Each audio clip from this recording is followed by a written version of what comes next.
आज हम कक्षा 10 सामाजिक विज्ञान में पाठ नंबर 6 केंद्र सरकार के बारे में पढ़ेंगे। तो सबसे पहले तो ये चर्चा करेंगे कि सरकार होती क्या है। तो सरकार का अर्थ एवं परिभाषा। सरकार का अर्थ एवं परिभाषा।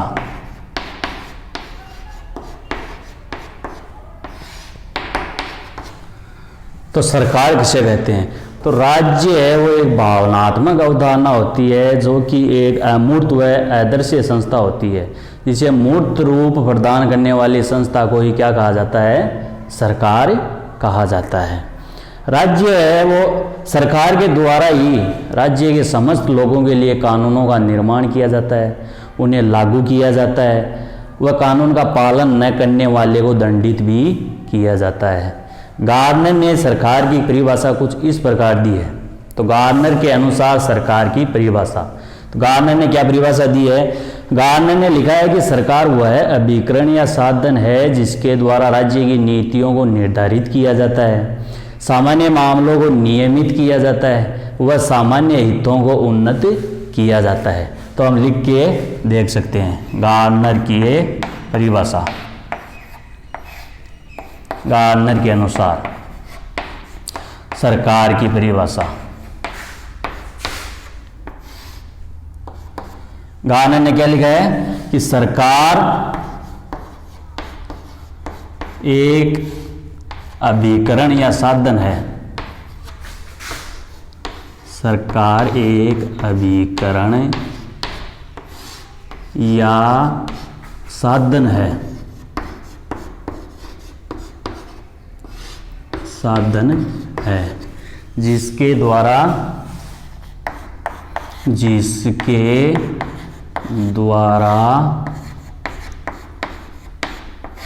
राज्य की नीतियों को निर्धारित किया जाता है। राज्य की नीतियों को निर्धारित किया जाता है। नीतियों को निर्धारित किया जाता है।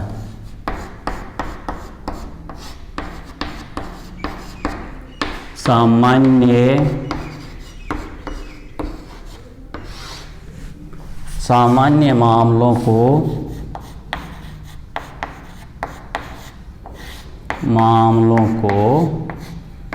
नियमित किया जाता है। सामान्य मामलों को नियमित किया जाता है।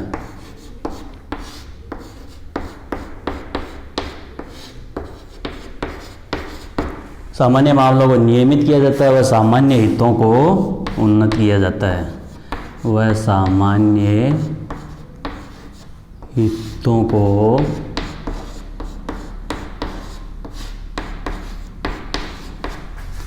उन्नत किया जाता है।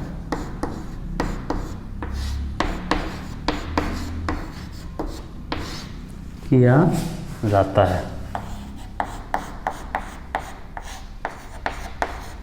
तो ठीक है, तो गार्नर ने सरकार की क्या परिभाषा दी है? गार्नर ने कहा है कि सरकार एक अभिकरण या साधन है जिसके द्वारा राज्य की नीतियों को निर्धारित किया जाता है, सामान्य मामलों को नियमित किया जाता है, वह सामान्य हितों को उन्नत किया जाता है। अब आगे हम पढ़ेंगे सरकार के अंग। ये तो होगी सरकार की परिभाषा। अब आगे पढ़ेंगे क्या? सरकार के अंग, यानी कि सरकार के कितने अंग हैं। तो मुख्य रूप से सरकार के कितने अंग होते हैं? 3 अंग होते हैं।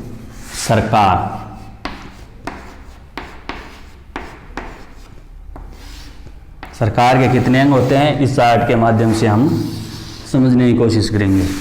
3 अंग होते हैं। पहला अंग कौन सा होता है? व्यवस्थापिका। व्यवस्थापिका। सरकार का दूसरा अंग कौन सा होता है? कार्यपालिका।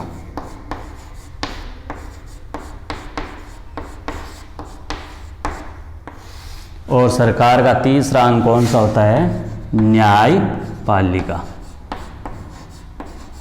न्यायपालिका। तो सरकार के कितने अंग हुए? 3 अंग। कौन कौन से? व्यवस्थापिका, कार्यपालिका और न्यायपालिका। तो व्यवस्थापिका क्या कार्य होता है? व्यवस्थापिका है वो कानूनों का निर्माण करती है, कार्यपालिका है वो कानूनों को लागू करती है और न्यायपालिका है वो कानून का पालन न करने वाले को दंड देने का कार्य करती है। इस तरह से सरकार के कितने अंग हुए? 3 अंग हुए। अब व्यवस्थापिका, तो व्यवस्थापिका भी 2 तरह की होती है, एक संघीय और एक राज्य। संघीय व्यवस्थापिका और राज्य व्यवस्थापिका। संघीय व्यवस्थापिका को हम संसद के नाम से जानते हैं। संघीय व्यवस्थापिका को किस नाम से जानते हैं? संसद के नाम से। और राज्य व्यवस्थापिका को हम विधानमंडल के नाम से जानते हैं। किस नाम से? विधानमंडल के नाम से जानते हैं। अब संसद या संघीय व्यवस्थापिका, तो संसद या संघीय व्यवस्थापिका के भी 3 अंग होते हैं। कौन कौन से अंग होते हैं? एक तो होती है आपकी लोकसभा,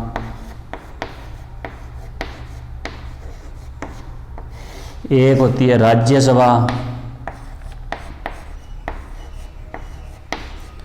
और तीसरा अंग होता है वो है राष्ट्रपति।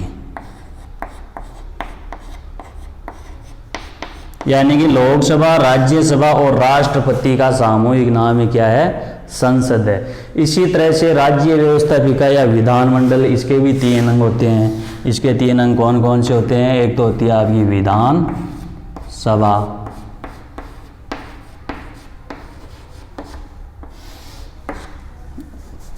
दूसरा है विधान परिषद,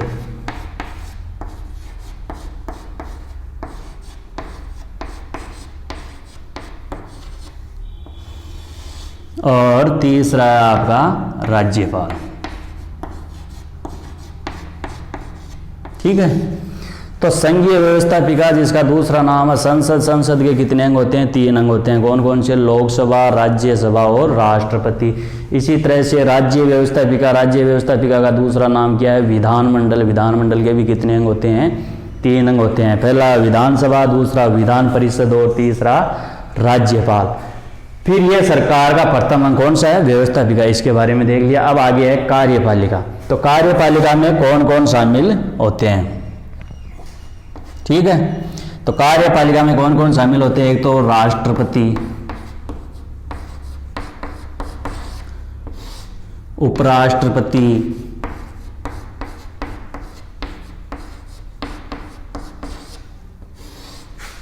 प्रधानमंत्री,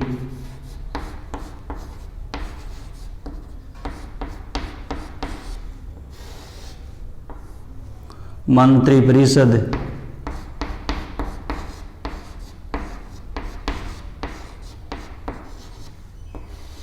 और महान्यायवादी।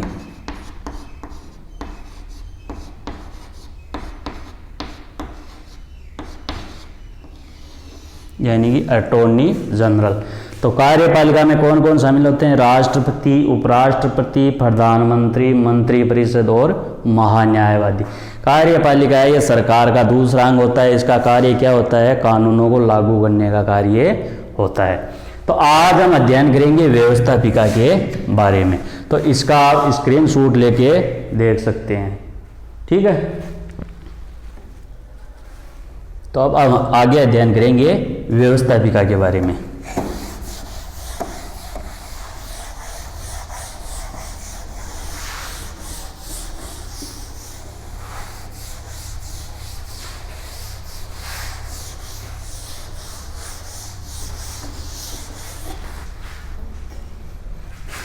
व्यवस्थापिका।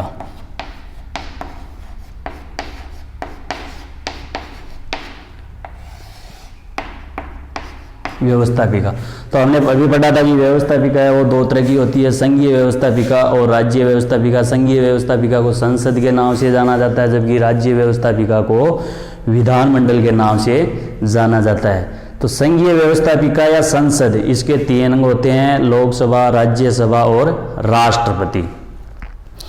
तो संविधान के अनुच्छेद 79 में लिखा हुआ है कि राज्य में एक संसद होगी, भारतीय संघ में एक संसद होगी जिसमें लोकसभा, राज्यसभा और राष्ट्रपति तीनों मिलकर इसका निर्माण करेंगे।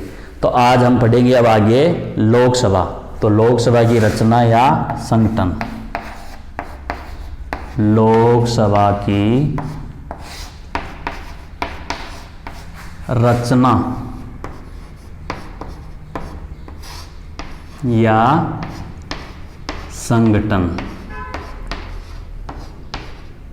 ठीक है। लोकसभा, तो लोकसभा है वो संसद का प्रथम व निम्न सदन होता है। इसे लोकप्रिय सदन भी कहते हैं। क्यों कहते हैं? क्योंकि इसमें जनता द्वारा निर्वाचित प्रतिनिधि है वो भाग लेते हैं। ठीक है। तो इसमें आपको यह ध्यान रखना है कि इसे प्रथम व निम्न सदन के नाम से जाना जाता है। प्रथम व निम्न सदन और लोकप्रिय सदन के नाम से भी जाना जाता है, क्योंकि इनके सदस्यों का चुनाव जनता द्वारा प्रत्यक्ष रूप से किया जाता है। ठीक है। अब आगे पढ़ेंगे हम लोकसभा की सदस्य संख्या, यानी कि सदस्य संख्या।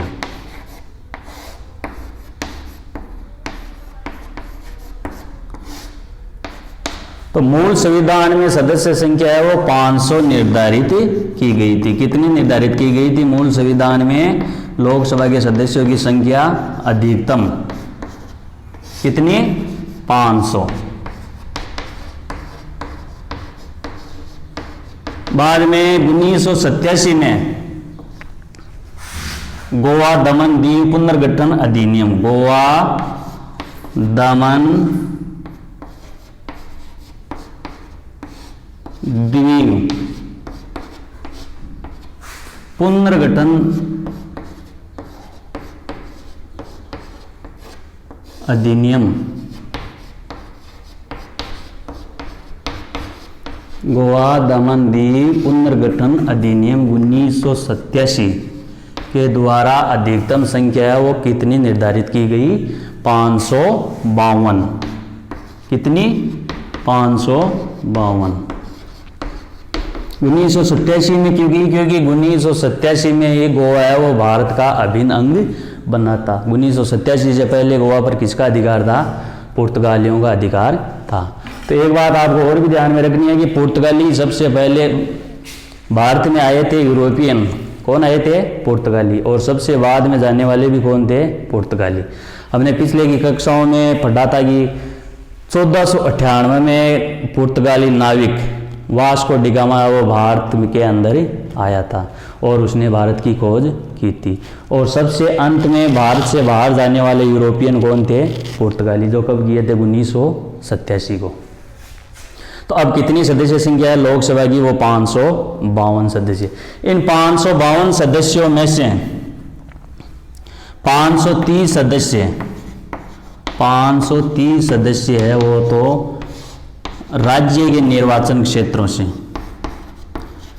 राज्य के निर्वाचन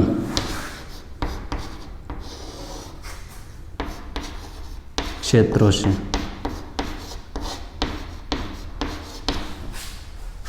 जबकि 20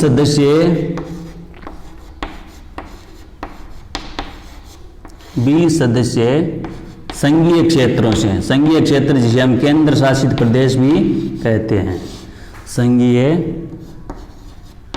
क्षेत्रों से। और 2 सदस्य है वो राष्ट्रपति मनोनीत करता है। 2 सदस्य राष्ट्रपति द्वारा मनोनीत, राष्ट्रपति द्वारा मनोनीत। ये 2 सदस्य वो आंग्ल भारतीय समुदाय से संबंधित होने चाहिए, जिसे राष्ट्रपति है वो लोकसभा में मनोनीत करता है।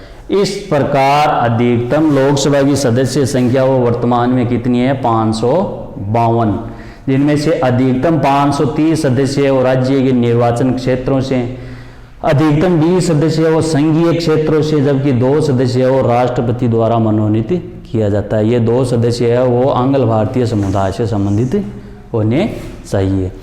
अब आगे है निर्वाचन, यानी कि लोकसभा के सदस्यों का निर्वाचन।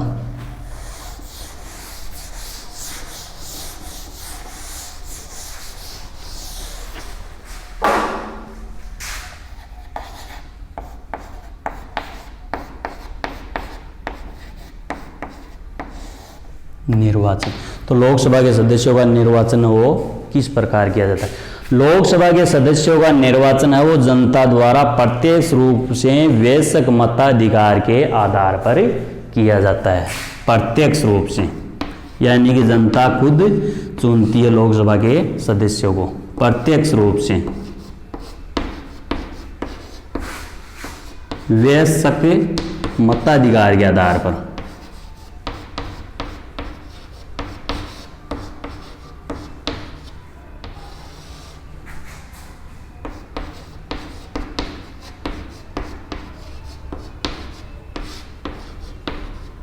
ठीक है, तो लोकसभा के सदस्यों का निर्वाचन वो किस प्रकार होता है? जनता द्वारा प्रत्यक्ष रूप से वयस्क मताधिकार के आधार पर। वयस्क की कितनी उम्र मानी गई है? 18 वर्ष, यानी कि भारत के अंदर 18 वर्ष या 18 वर्ष से ऊपर के प्रत्येक व्यक्ति को ही वयस्क माना गया, यानी कि मत दे सकता है। फिर है आगे सदस्यों के लिए योग्यताएं। लोकसभा के सदस्यों के लिए योग्यताएं, यानी कि लोकसभा के सदस्यों के लिए क्या क्या योग्यता होनी चाहिए?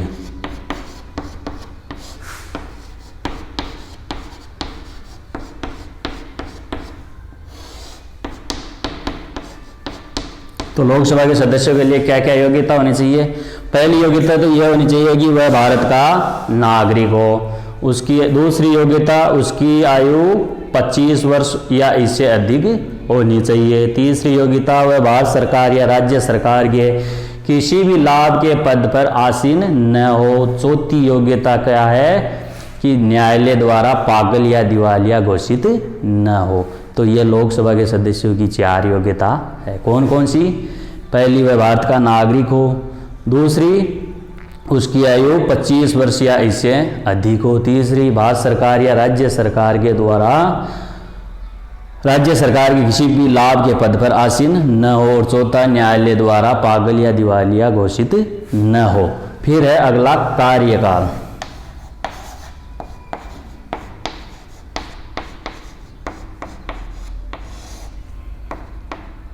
तो सामान्य रूप से लोकसभा का कार्यकाल है वो 5 वर्ष का होता है, लेकिन राष्ट्रपति प्रधानमंत्री से परामर्श करके इसे समय से पूर्व भी भंग कर सकता है। और ऐसा आज तक कितनी बार हो चुका है? 9 बार हो चुका है। तो सामान्य रूप से लोकसभा के सदस्यों का कार्यकाल कितना होता है?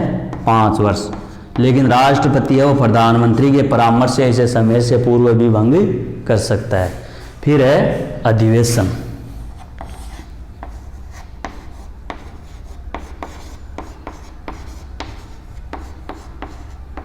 अधिवेशन, तो लोकसभा और राज्यसभा के अधिवेशन को भारत का राष्ट्रपति बुलाता है। वह भारत का राष्ट्रपति ही इसे स्थगित करता है।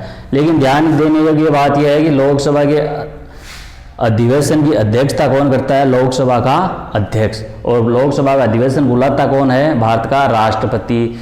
लोकसभा के अधिवेशन को स्थगित कौन करता है? भारत का राष्ट्रपति। 2 बैठकों के मध्य 6 माह से ज़्यादा का समय नहीं होना चाहिए, यानी कि 1 वर्ष में 2 बार बैठक होनी आवश्यक है लोकसभा की। फिर है लोकसभा के पदाधिकारी।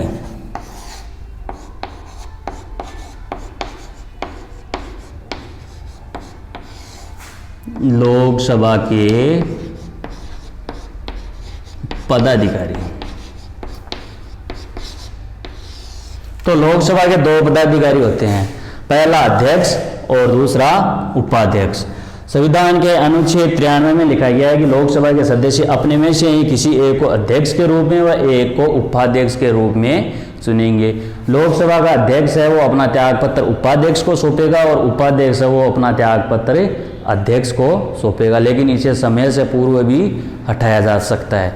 हटाने से पहले इसे 14 दिन पूर्व सूचित किया जाना आवश्यक है कि आपको किस कारण से हटाया जा रहा है। ठीक है, तो यहाँ तक हमने पढ़ लिया कि लोकसभा की रचना या संगठन। तो लोकसभा को प्रथम व निम्न सदन के नाम से जाना जाता है। इसे लोकप्रिय सदन भी कहते हैं। क्यों कहते हैं? क्योंकि इसमें जनता द्वारा प्रत्यक्ष रूप से पदाधिकारी वो मनोनीत होते हैं। फिर है सदस्य संख्या। तो लोकसभा की सदस्य संख्या मूल संविधान में कितनी थी? 500। गोवा दमन दीव पुनर्गठन अधिनियम 1987 के द्वारा अधिकतम सदस्य संख्या कितनी कर दी गई? 552। इन 552 सदस्यों में से 530 सदस्य है वो तो भारत के सभी राज्यों से, जबकि 20 सदस्य है अधिकतम वो संघीय क्षेत्रों से, व 2 सदस्य भारत के राष्ट्रपति द्वारा मनोनीत किए जाते हैं। फिर है निर्वाचन। तो लोकसभा के सदस्यों का निर्वाचन प्रत्यक्ष रूप से वयस्क मताधिकार के आधार पर किया जाता है। फिर है तीसरा सदस्यों के लिए योग्यताएं। तो सदस्यों के लिए क्या क्या योग्यताएं होनी चाहिए? पहली, वह भारत का नागरिक हो, उसकी आयु 25 वर्ष हो। तीसरी, उसकी वह भारत सरकार या राज्य सरकार के किसी भी लाभ के पद पर आसीन न हो। चौथी योग्यता क्या है? कि न्यायालय द्वारा पागल या दिवालिया घोषित न हो। फिर आगे है कार्यकाल। तो लोकसभा का सामान्य रूप से कार्यकाल कितना होता है? 5 वर्ष। लेकिन भारत का राष्ट्रपति है वो प्रधानमंत्री से परामर्श करके इसे समय से पूर्व भी भंग कर सकता है, और ऐसा आज तक कितनी बार हो चुका है? 9 बार हो चुका है। फिर है अधिवेशन। तो लोकसभा और राज्यसभा के अधिवेशन को कौन बुलाता है? भारत का राष्ट्रपति बुलाता है। स्थगित कौन करता है? भारत का राष्ट्रपति इसे स्थगित करता है। लेकिन इनकी अध्यक्षता कौन करता है? वो करता है लोकसभा का अध्यक्ष। लोकसभा के 2 बैठकों के मध्य कितना महीने का अंतर होना चाहिए? 6 माह का अंतर होना चाहिए, यानी कि 1 साल में 2 बार होनी चाहिए। फिर है लोकसभा के पदाधिकारी। तो लोकसभा के कितने पदाधिकारी होते हैं? 2, एक अध्यक्ष और एक उपाध्यक्ष। लोकसभा के सदस्य अपने में से किसी एक को अध्यक्ष के रूप में चुनते हैं व एक को उपाध्यक्ष के रूप में चुनते हैं। अध्यक्ष अपना त्याग पत्र है वो उपाध्यक्ष को सौंपता है, जबकि उपाध्यक्ष अपना त्याग पत्र है वो अध्यक्ष को सौंपता है। ठीक है, अब आप इसका एक बार फिर से पुनः स्क्रीनशॉट ले सकते हैं।